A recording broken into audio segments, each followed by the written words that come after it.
Hai, saya Foni, penulis buku pedoman lengkap profesional SDM Indonesia dan buku pedoman lengkap Soft Skill, kunci sukses dalam karir, bisnis, dan kehidupan pribadi. Kali ini saya akan membahas tentang evaluasi strategi. Ada dua alasan penting mengapa organisasi perlu melakukan evaluasi strategi. Yang pertama, untuk memastikan tercapainya sasaran jangka panjang, dan yang kedua, untuk memastikan adanya kesiapan dan antisipasi terhadap potensi permasalahan yang mungkin akan dihadapi. Evaluasi strategi meliputi 3 aktivitas utama. Yang pertama, peninjauan strategi. Yang kedua, pengukuran pencapaian. Dan yang ketiga, tindakan perbaikan. Mari kita bahas satu persatu. Yang pertama, peninjauan strategi. Peninjauan strategi dilakukan sebaiknya setiap 6 bulan atau 1 tahun untuk memastikan relevansi strategi terhadap kondisi terkini.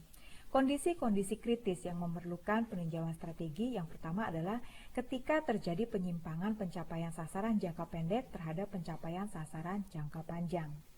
Yang kedua, ketika tidak ada perubahan di lingkungan internal, kekuatan internal tidak meningkat dan kelemahan internal tidak dapat ditutupi.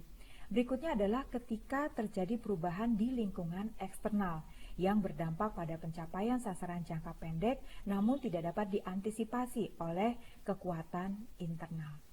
Berikutnya adalah pengukuran pencapaian.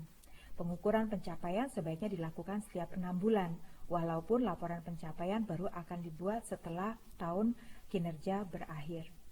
Pencapaian-pencapaian penting yang perlu diukur yang pertama adalah nilai aset organisasi, yang kedua nilai penjualan, yang ketiga profit, yang keempat tingkat pengembalian investasi, dan yang kelima laporan arus kas. Berikutnya adalah tindakan perbaikan. Tindakan perbaikan dilakukan mulai dari skala kecil sampai skala besar. Skala kecil adalah memperbaiki alokasi sumber daya dan sasaran jangka pendek.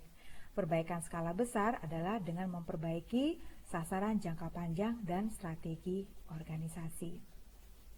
Demikianlah pembahasan mengenai evaluasi strategi. Pastikan organisasi Anda melakukan evaluasi strategi untuk memastikan adanya antisipasi dan kesiapan terhadap potensi permasalahan yang mungkin akan dihadapi dan memastikan tercapainya sasaran jangka panjang dengan melakukan peninjauan strategi, pengukuran pencapaian, dan tindakan perbaikan. Selengkapnya dapat Anda baca dalam buku pedoman lengkap profesional SDM Indonesia yang dapat Anda peroleh di PPM Bookstore. Terima kasih sudah menyaksikan, semoga bermanfaat dan sampai jumpa.